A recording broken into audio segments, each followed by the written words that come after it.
Let's begin where power truly begins. Not with dominance, not with force, but with awareness.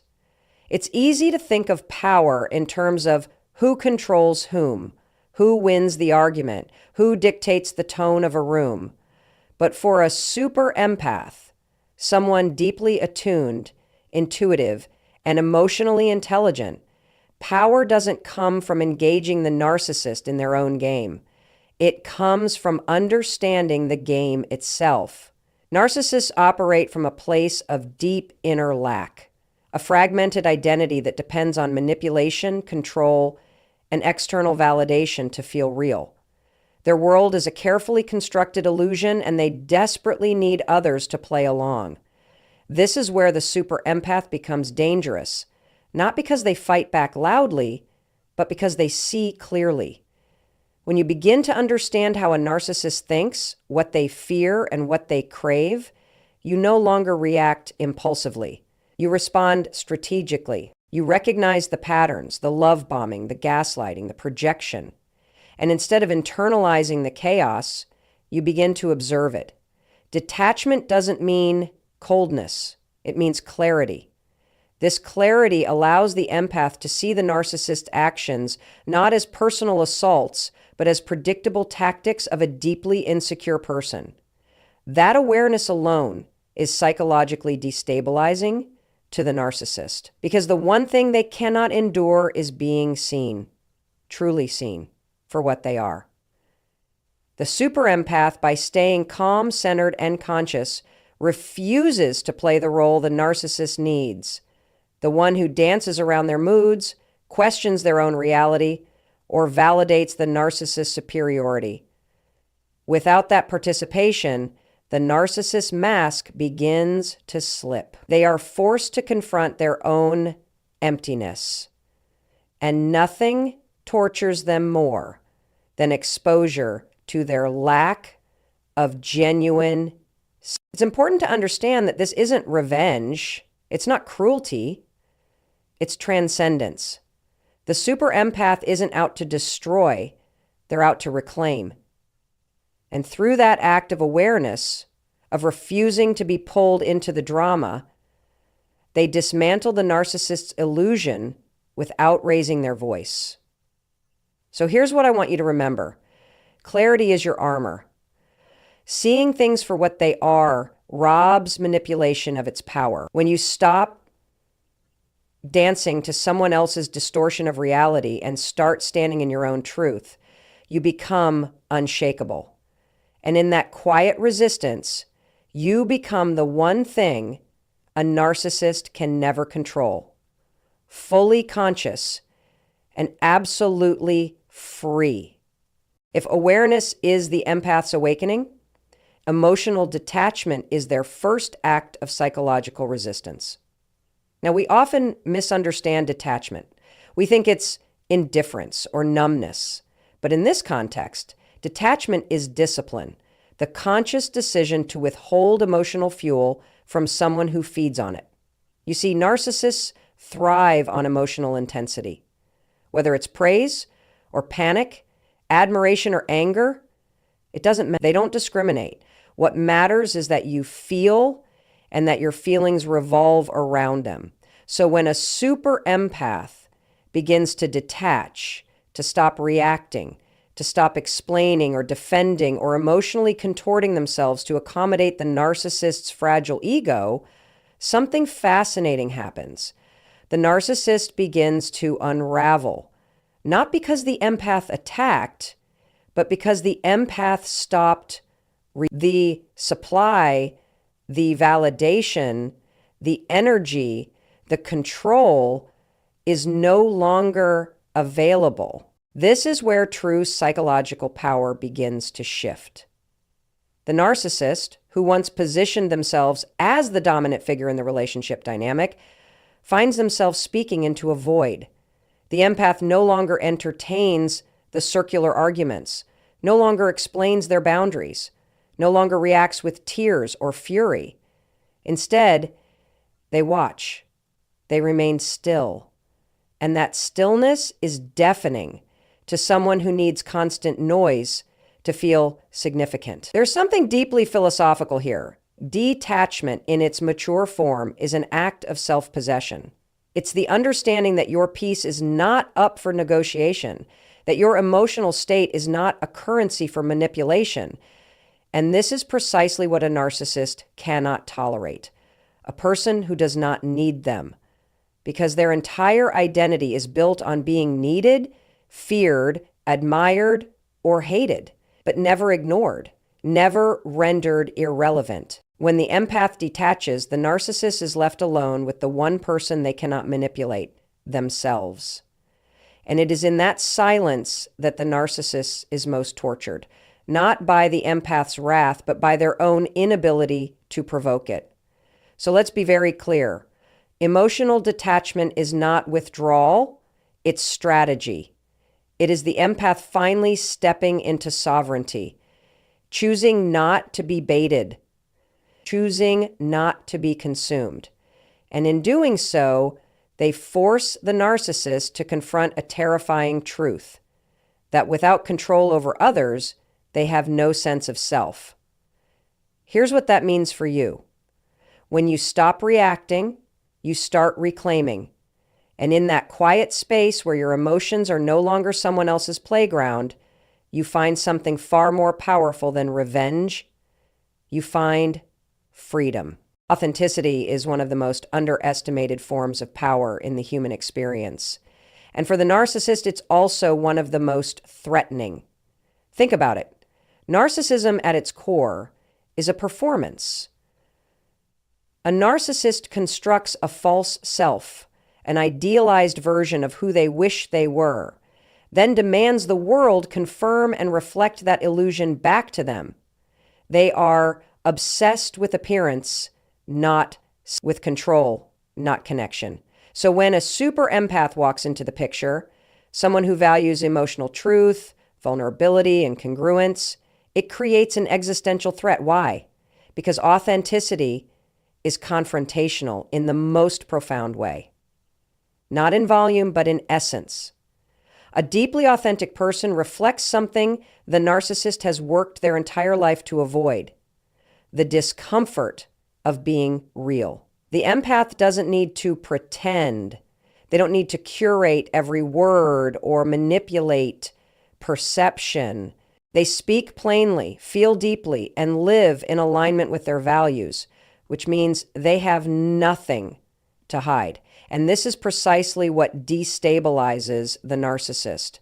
In the presence of authenticity, the narcissist's mask begins to crack. They can't compete with realness because they've built their identity on performance. The empath, by contrast, has nothing to prove. They live in the open, emotionally exposed perhaps, but also deeply grounded. This authenticity invalidates the narcissist's entire strategy. It says, "I am whole as I am," while the narcissist is internally screaming, "Please don't see what I'm not." The irony here is brutal. The narcissist spends all their energy fabricating a superior identity, believing it will bring power. But it is the empath's genuine nature, raw, unfiltered, and honest, that holds the actual power.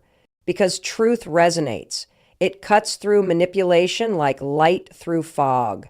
When the empath refuses to mirror the narcissist's delusions, when they remain rooted in their integrity instead of reacting or people-pleasing, they create cognitive dissonance for the narcissist, a kind of internal static. The narcissist can't reconcile why their tactics aren't working, why the empath isn't collapsing, why they aren't being flattered or feared. And in that confusion, the narcissist begins to confront the very thing they've built their identity to escape. The possibility that their false self is not only ineffective, but unnecessary. So understand this. Authenticity isn't weakness, it's rebellion. And in a world full of masks, your willingness to be real is both a mirror and a weapon. Hold it up and watch who dares to look.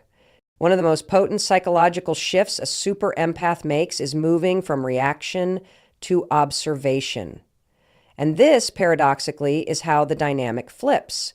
See, a narcissist thrives when you react, when your emotions spike, when your voice raises, when you're pulled into defending your reality against theirs. That emotional turbulence, that friction, is where they operate best. It distracts you, derails your clarity, and fuels their illusion of control. But when the empath stops reacting and begins observing, the game fundamentally changes. Observation isn't passive, it's powerful. It means you've disengaged from the emotional trap and begun to see things clearly, not as they appear in the narcissist theater, but as they truly are. You begin to notice patterns, repeated manipulations, the predictable cycles of idealization and devaluation, and you realize something crucial. It was never about you. Their behavior wasn't a mirror of your inadequacy, it was a projection of their insecurity. This realization is profoundly liberating, because once you step out of the reactive role, you reclaim your autonomy. You're no longer trying to fix them, please them, or convince them of your worth. You're not arguing to be understood. You're watching silently, intelligently, perhaps even with compassion, but without entanglement. And here's where the narcissist begins to unravel. When they can't trigger a reaction, they lose their grip. They try harder. They escalate. But all of it becomes increasingly obvious, even absurd, to the empath who's now seeing the dynamic from a higher altitude. What once felt confusing now becomes transparent. What once hurt now reveals patterns. And what once disoriented now confirms reality. This transition from reaction to observation is also a shift in identity. You're no longer the emotional responder, you're the conscious witness. And that shift pulls you out of their emotional gravity. You're no longer revolving around them. They're exposed, circling their own chaos while you stand still. But this doesn't mean you become emotionless. On the contrary, your emotions deepen, become more authentic, more rooted in truth rather than trauma. You feel more, not less. But you choose when and how to express it. And that choice is the hallmark of true psychological freedom. So here's the takeaway. When you stop reacting and start observing, you stop being manipulated and start awakening. The narcissist's power was never real. It only lived in your response. Withdraw that, and you become untouchable. Perhaps one of the most counterintuitive truths in toxic dynamics is this: radical self-love is not just healing, it's resistance. And for a super empath, it is the most effective and devastating way to dismantle a narcissist's power, not by confrontation, not by exposure, but by turning inward and choosing to no longer abandon yourself for the sake of someone else's comfort or approval. You see, narcissists operate through not just practical dependency, but emotional, existential dependency. They rely on others to define their worth, regulate their ego, and reflect back the image they so desperately cling to. And empaths, with their natural tendency to nurture, accommodate, and overextend, often become the perfect source of that supply.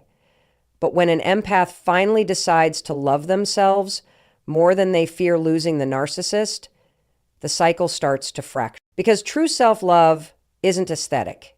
It's not spa days or Instagram affirmations. It's hard, disciplined, often lonely work. It's recognizing where you've been complicit in your own mistreatment, not to blame yourself, but to reclaim your power. It's saying, I matter, my needs are real, my boundaries are not negotiable. And most importantly, it's choosing again and again not to betray yourself, just to be accepted. To the narcissist, this is intolerable. They've built their sense of control around your self-doubt, your constant second-guessing, your willingness to minimize your own reality in favor of theirs. But the moment you begin to believe in your own intrinsic worth without needing their validation, their playbook stops working. You're no longer chasing closure. You're no longer explaining your truth. You're simply being grounded, whole, and uninterested in performing. And that indifference, that unwavering commitment to your own peace is what disarms them. Because narcissists are prepared for drama. They're prepared for arguments, for tears, for the desperate plea to be seen. What they're not prepared for is your silence, your stillness, your refusal to engage. In choosing self-love, the empath sends a message louder than any confrontation. You no longer have access to me, not because I hate you, but because I've remembered who I am. So if you take one thing from this, let it be this. The greatest revenge is not retaliation. It's restoration. Heal so completely that the person who tried to break you becomes irrelevant.